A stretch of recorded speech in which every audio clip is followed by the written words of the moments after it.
let's talk a little bit more about Charlie Kirk and about his impact. His group, Turning Points USA, is based in Phoenix, Arizona. So joining us now is the Arizona Republic's politics reporter, Laura Gersony. Laura, thank you so much for joining us because you've written profile pieces about Charlie Kirk. We all know that he was this political conservative dynamo, but tell us what else we need to know about him. Yeah, that's right.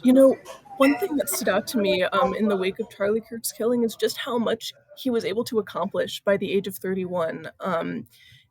He got his start really when he was 18 years old, founding Turning Point USA, but sort of his political ascent began in 2016 when he delivered a speech before the Republican National Convention that year.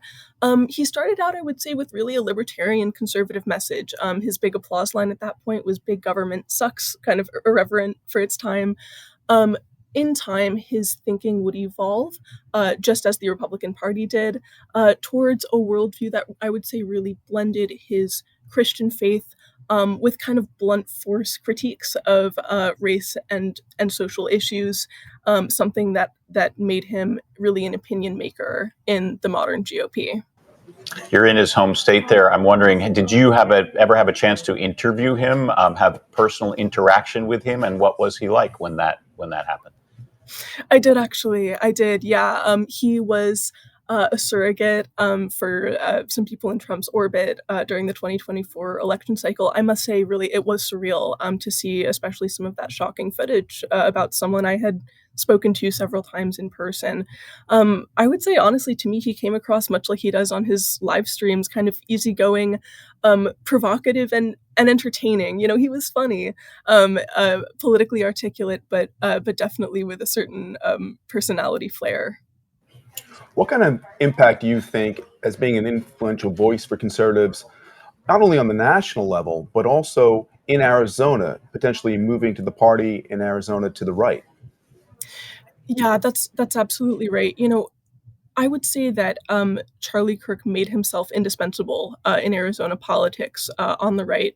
First of all, Turning Point was a financial powerhouse. They started a campaign wing that really took off in the 2024 election cycle, where they were financing much of the Trump campaign's ground game, door knockers during that race. That's a really important role to be playing during a high stakes election. The other thing is, Turning Point had so much clout that they eventually were threatening even to primary sitting members of Congress. With people who were seen as not being sufficiently loyal to Trump. And just as you said, that's exactly the same tactic that they deployed with some success in Arizona to pull the party further to the right. I think thousands of people across the country took their cues from Charlie Kirk and Turning Point, and that was absolutely the case here in Arizona, where even just anecdotally, after his death, I had so many people reach out to me and say, this is surreal. This is someone we knew, we were friends with, who we had relationships with, and I think that kind of explains why he held so much political currency here and across the country.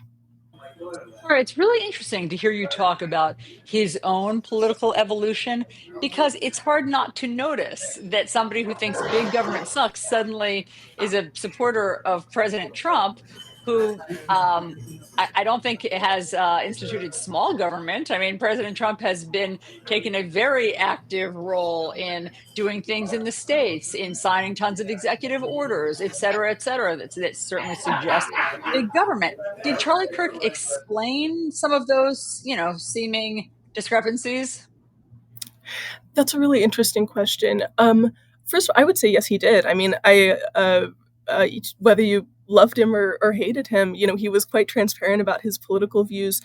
What I would say is that he changed over the years, just like the party did. And that involved, just to give you a couple of examples, that involved taking on positions that were at times provocative, that were in the fringe. Certainly, when he said them, maybe he caused certain views to be accepted in a more mainstream way. One that comes to mind is his view on the Civil Rights Act of 1964. This was a refrain of his that passing that law was a mistake. That even Martin Luther King Jr. was a bad person. Those are his words. I think these are the kinds of opinions that made him notorious on the left, but earned him quite a bit of acclaim on the American right. I think that he spoke to the party. He had his finger on the pulse of what people wanted, and I think that's absolutely right that his views changed over time, even raising sort of questions about his consistency over the years. But that this was really, he had his finger on the pulse and was speaking to an audience that he really knew and understood on a deep level. And I think that's why his content and his personality resonated with so many on the American right. Laura, real quickly, what do you think the future of Turning Point USA looks like without him at the helm? Yeah, that's the question that we're all asking. Turning Point is a behemoth, and excuse me, and we've only known a Turning Point that was led by Charlie Kirk. I have heard some speculation about the future of that organization. One name that has come up is Erica Kirk, his wife, who some are saying could helm the organization now that he's gone. I will say he also has very powerful friends at the highest level of the Trump administration. Donald Trump Jr.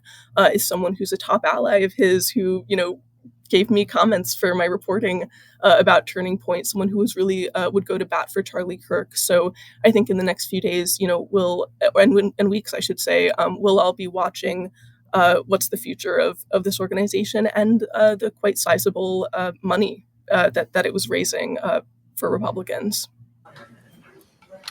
We really appreciate you being here, and we'll check back with you as we watch these developments out in Arizona and the future of that organization, obviously very influential organization.